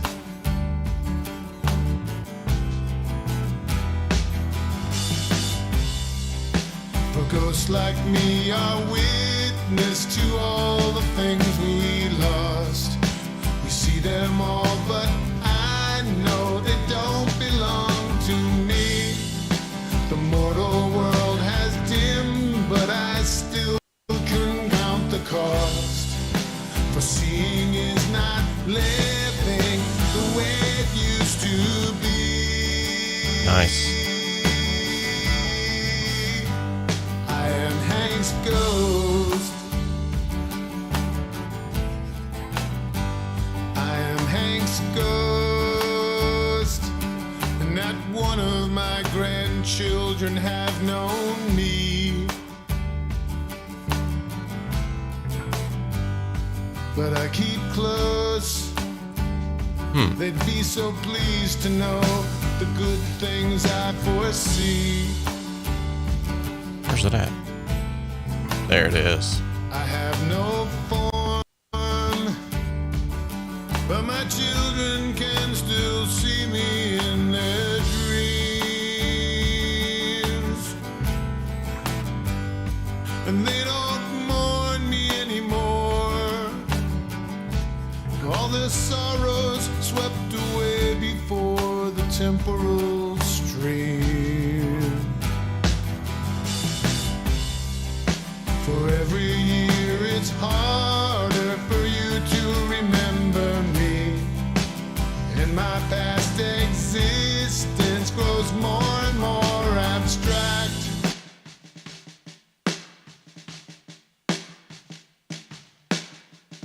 Little spiff on this snare drum just to bring it out a little more.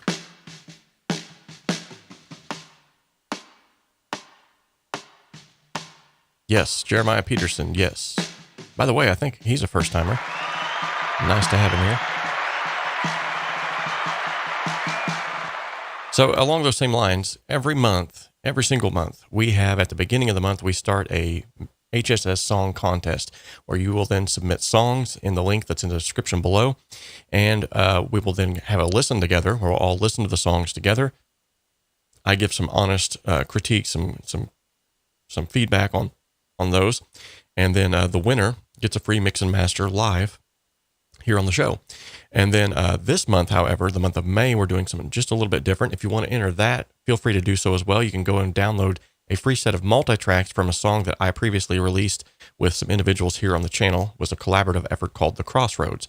You can then download those multi-tracks, mix them yourself, add that to your portfolio. If you enter that into the mix contest, which is the first time we've done this, you actually have the chance to win some really cool plugins from 𝗬𝗏. So, but yeah, we do this every single month, one way, shape, or form. This is before. Doesn't sound bad. After.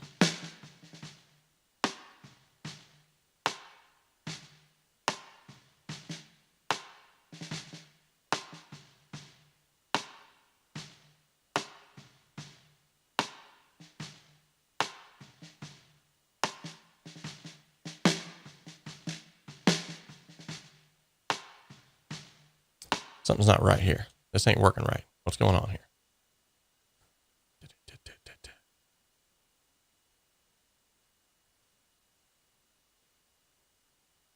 It doesn't sound like it's doing anything.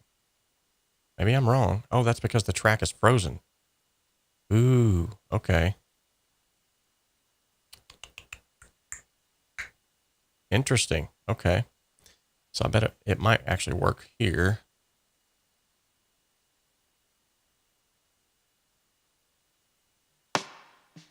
There we go. Go back to these.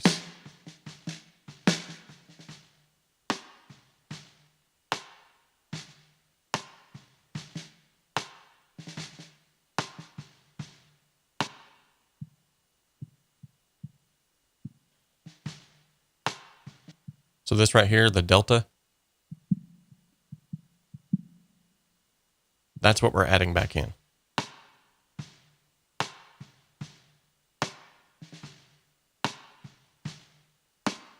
It's subtle, but it's definitely working. I like it. Okay.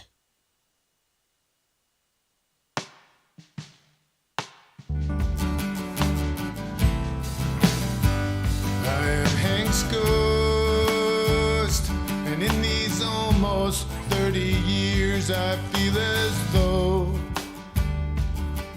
Nice. That's definitely got that snare poking out a little better. I'm going to try something crazy. That's right, guys. You heard it here first. I'm doing some crazy stuff. I'm going to insert an instance of Addictive Drums. Go ahead and hit create. I'm going to create this as an instrument track. I personally like the way Addictive Drums sound. Let's see, where's my,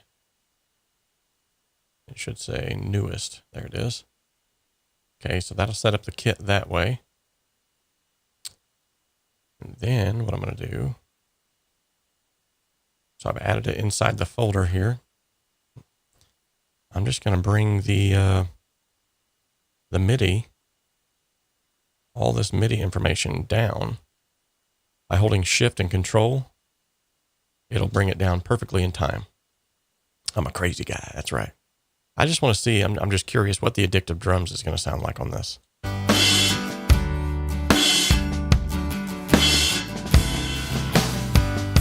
am Hank's ghost, and in these almost 30 years, I feel as though. So we need some help here. I left my post. So although it needs some help, it's also helping at the same time. I need to figure out what necessarily, where that's coming from. But other than that,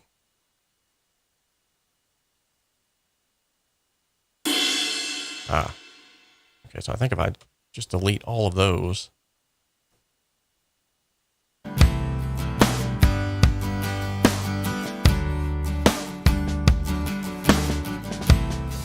Nice. I'm just going to blend that in. And in these almost 30 years, I feel as though I left my post. Time has since accrued. So all I really wanted from these was the kick and that snare.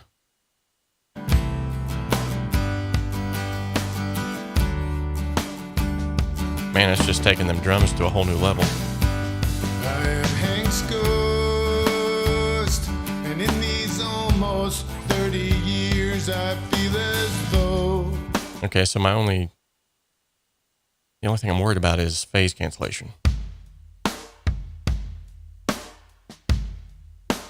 That sounds pretty stinking tight. It don't sound like there's any phase issues. Wow, I just pulled that one out of my butt. Ooh, why did I say that?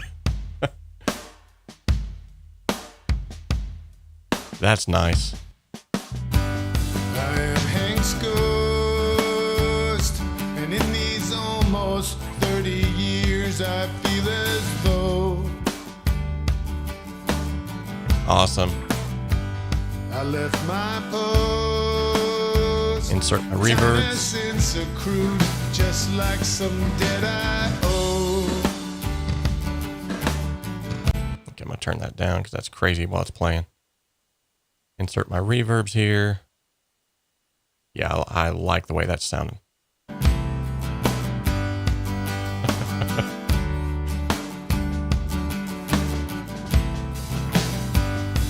am Hank's ghost, and in these almost 30 years, I feel as though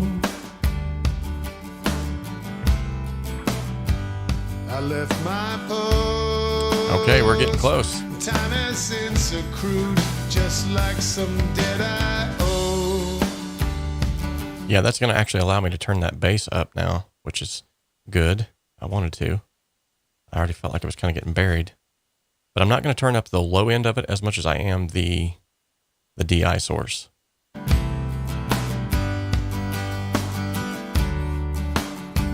Nice. Nice, I say. Okay, so when he originally posted this song, oh, Mob the Gamer, you beat me to it. I was just getting ready to say that. When he originally posted this song, it had a lot of delay on the vocals, and it was that very ethereal type sound. So we're going to go ahead and dive into that now. One of my favorite delay plugins, which if you've watched my previous video on 19 plugins that I use every single time, this is one of them in there. Actually, you've seen all of them right here. So this is the DD, the isotope dynamic delay. Literally does exactly what it says. You can set this thing up to where the delay doesn't overpower the vocals, but as soon as the vocals are done, it brings them up. You're going to see a quick tip from that from Ed Thorne on the channel here in just a few days, where he's going to show you how to do this with a reverb. So I am starting a new series called the 5S series. It's not really new. I'm just kind of reviving it. Haven't done it for years. But these are going to be 5-minute long videos, 5 minutes or less. They're going to be simple, shareable solutions to help save you time and get you better sounding mixes. That's where the 5S's come from. And I'm also going to be inviting on other YouTubers who do the same thing to give you some quick tips as well. So it's going to help me out by being able to post more content. It's going to help them out by getting them in front of my audience. And you guys are going to be able to learn from some cool people too. All right, so let's get this delay going.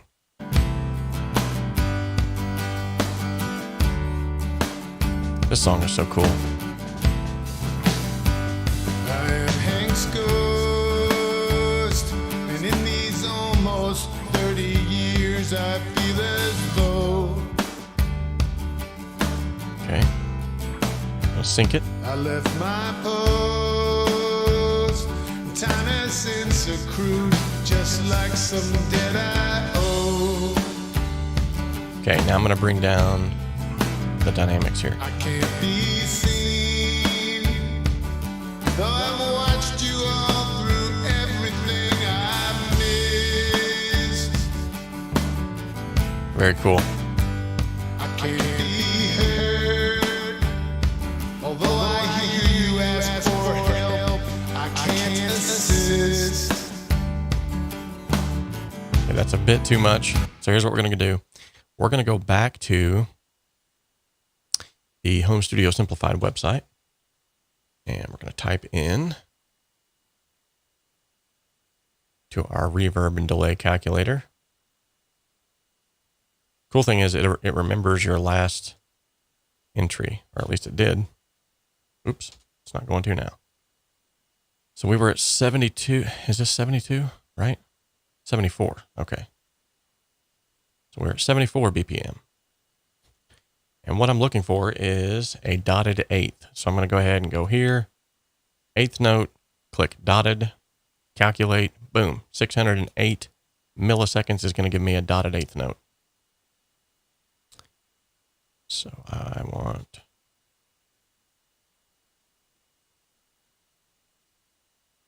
okay. Let's see if this works.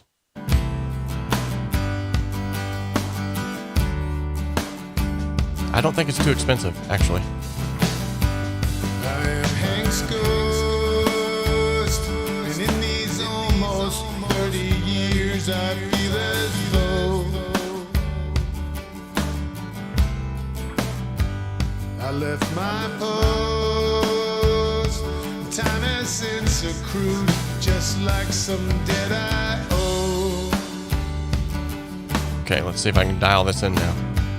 I can't be seen, though I've watched you all through everything I've missed. Okay, so dotted eighth is just sort of an industry standard for vocal delays because it gives you that beck and call, sort of one of those where it sort of trails off a little bit nicer.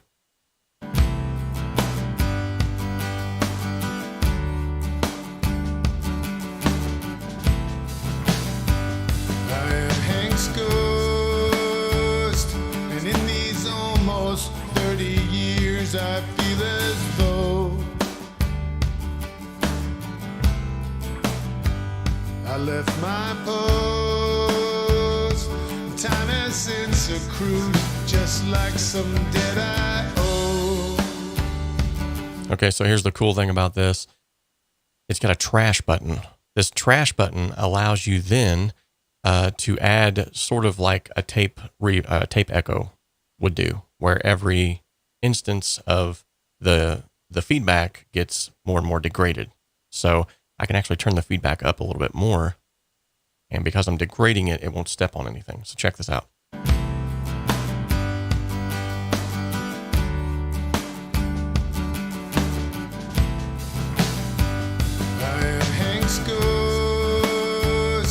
And in these almost 30 years I feel as though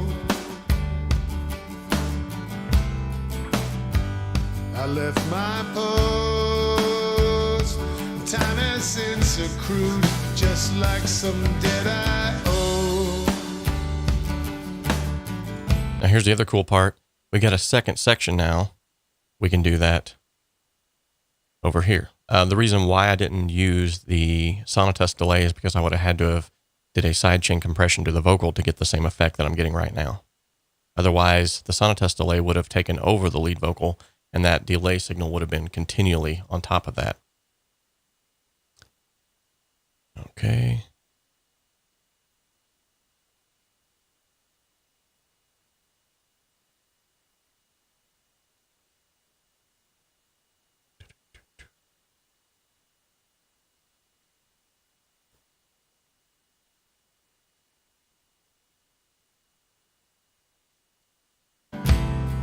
I'm gonna throw in a second one here, just to see, just for giggles. And in these almost 30 years I feel as though I left my post. Time has since accrued, just like some debt I owe. That sounded more like what he was going for. I can't be seen, though I've watched you all through everything I've missed. I can't be heard, although I hear you ask for help, I can't assist.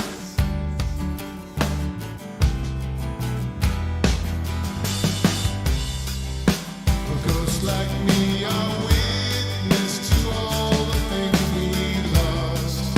We see them all, but I know they don't belong to me. The mortal world has dimmed, but I still can count the cost. For seeing is not living the way it used to be.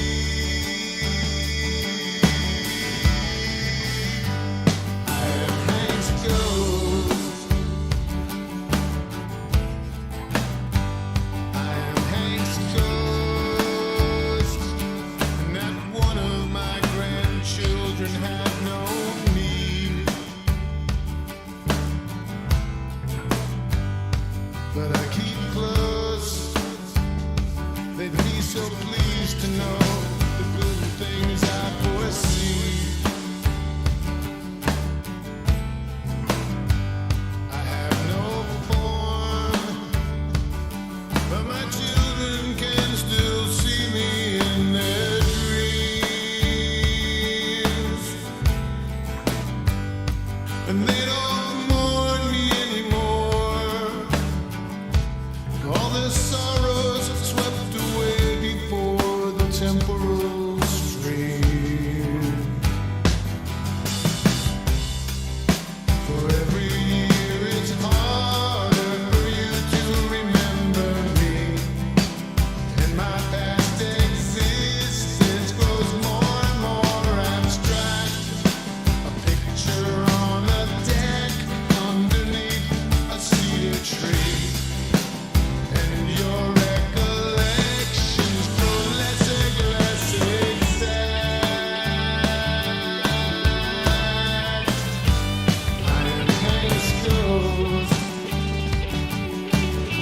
Okay, so the cool thing about this too is you can set a filter on it. This filter will allow me to only add this delay into certain areas of it. So I don't want that low end to be reverberant, to be repeating over and over. That's going to add to the low end information of the mix. It's going to make things sound muddy. So if I go with, in this instance, from about 800 kilohertz to about 7,000 kilohertz, we're going to be getting in a good area for this to actually sound like it should. Let's listen to it whenever the mix is less dense so that you can hear this in action.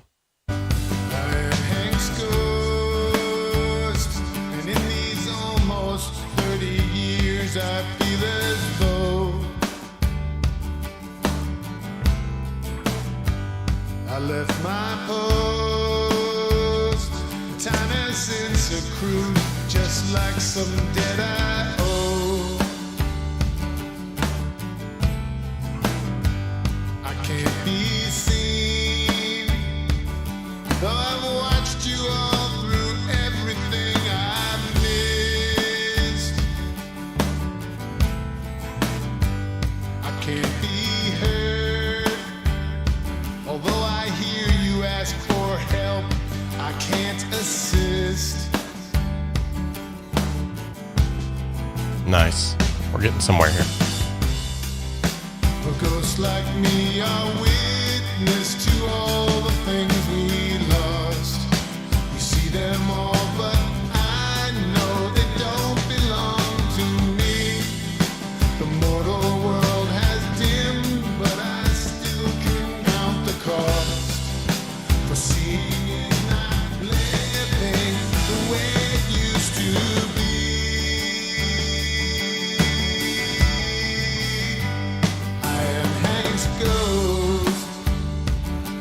Nice. Okay, so now, real quickly, on these background vocals, I want them to pop out a little bit more, but not too much, and I want to give them a little bit more separation. So I'm going to add a little altar boy on these bad boys.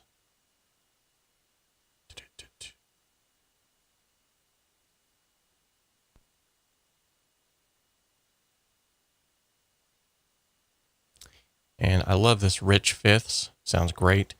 And I'm going to set, this is awesome too because it has a mix knob. So I don't have to drown them in this, but I can definitely, I usually set my drive and my mix about right here to begin with. Let's check this out. Go to a section here. We're running out of time, folks. Okay. I'm going to loop this section right here. Shift L. A ghost like me are witness to all the things we lost. We see them all, but I know they don't belong to me. The mortal world has dimmed, but I still can count the cost. Beautiful. For seeing is not living the way it used to be.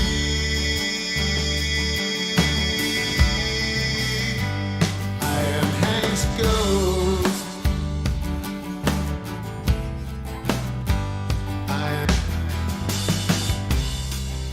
A ghost like me are witness to all the things we lost. We see them all, but I know they don't belong to me. The mortal world has dimmed, but I still can count the cost. For seeing is not living the way it used to be.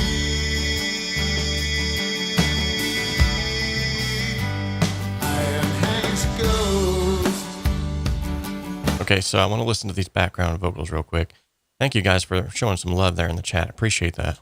For ghosts like me are witness to all the things we lost. We see them all, but I know they don't belong to me. Okay.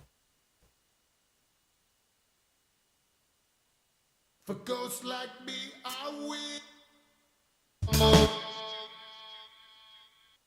For ghosts like me are witness to all the things we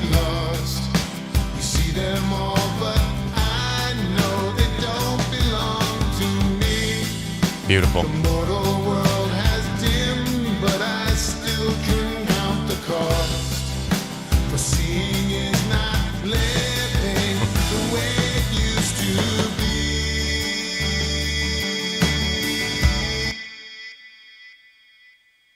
Okay. Hold on. Hey. Trying to get my wife's attention here. Hold on. Let's we're going to go ahead and end today's stream. We've got to a really good point on this, but it's not finished. But it's definitely got to a really good point.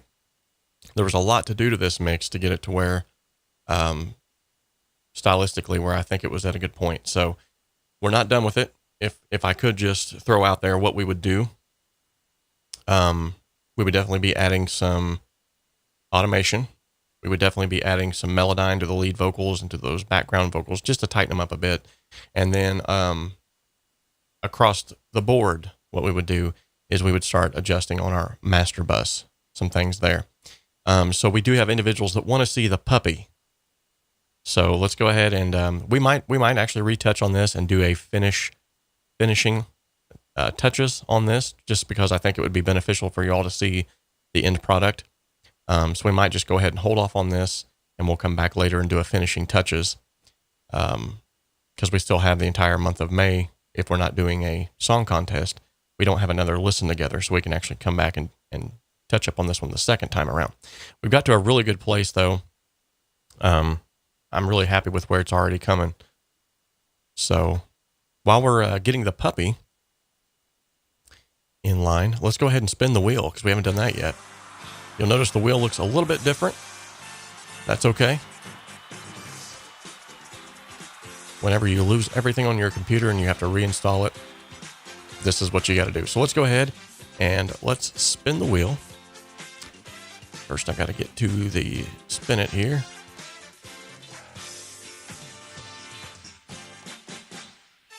Okay.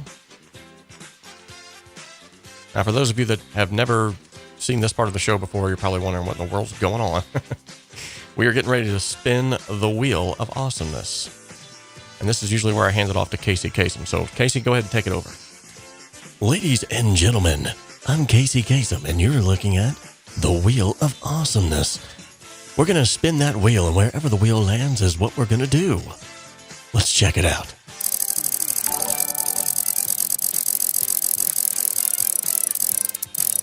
A song feature. All right. So while I'm going to grab the puppy, those of you who would like to have a song featured here on the channel, pick a number between 1 and 20. The one with the closest to the number that I have chosen. You will then get a song feature here on the channel. You can send that to me through a Google Drive link, and I'll feature that on the next live viewing that we do here. So while you guys are doing that, I'm going to go ahead and go grab a puppy. We're going to go ahead and give a shout out real quickly to these individuals while I'm doing that.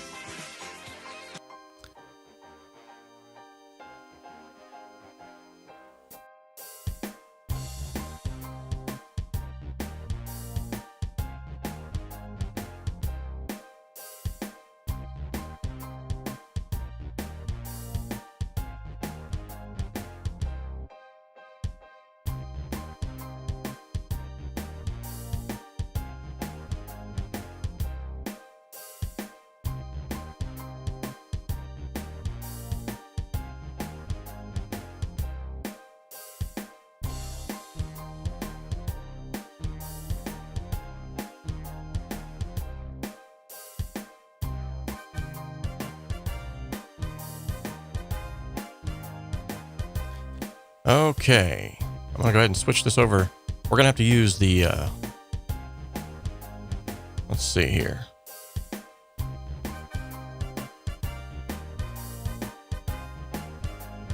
We're going to go ahead and use the coffee cam so that you can see the puppy, but we're not going to actually show the coffee. So let's go ahead and switch over to that now.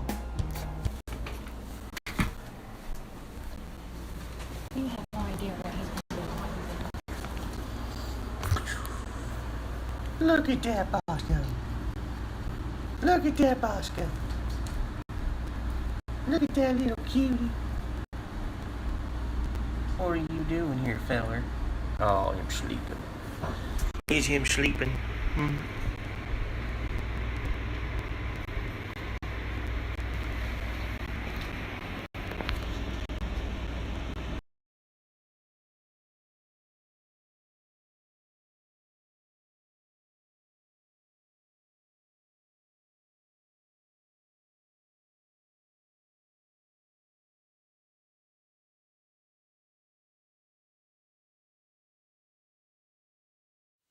Okay, guys, so as you can see, he is definitely a little cutie. He's a full-blooded miniature schnauzer.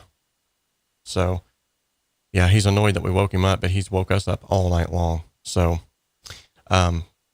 yes, he is a very wise puppy. He's already learned quite a bit. So, I've actually been pretty impressed with what he's learned already. So, it's been a great stream today. We're definitely going to pick this back up in another preceding stream. I'm looking at seeing this really go to some new heights. So, his name is Bosco. Let's go ahead and look back in the chat and we'll see who won the song feature. Oh, good night, Irene. 𝗵𝗶𝘅 hit it nail on the head. The number was 17. So 𝗵𝗶𝘅, congratulations. You have won a song feature. I think you've already had one on the channel before, so you know exactly what steps to follow. That's always a good thing. So just simply send me a link to a song that you'd like to share. Make sure that the song is whitelisted, or at least that we can get that taken care of later. That's fine too. But yeah, we'll be picking back up this mix here in just a little bit later. And hopefully, whenever we get to that point, we can all, you know, really see this thing take off, get to a point where it's going to be, I think, even better than what it is now. So congrats to 𝗵𝗶𝘅 for having another song feature. And for guessing that number, like, right spot on. That was crazy. Thank you to each and every one of you who liked the video. Thank you to each and every one of you who have subscribed. And thank you to all of you who have tuned in today. Each and every one of you have a special place in my heart, and you already know that. I appreciate what we're doing here on the channel day in and day out. And I'm looking forward to the channel growing and getting farther ahead than where it's even at now. We have a lot of things planned in the future that I think you're going to find really cool.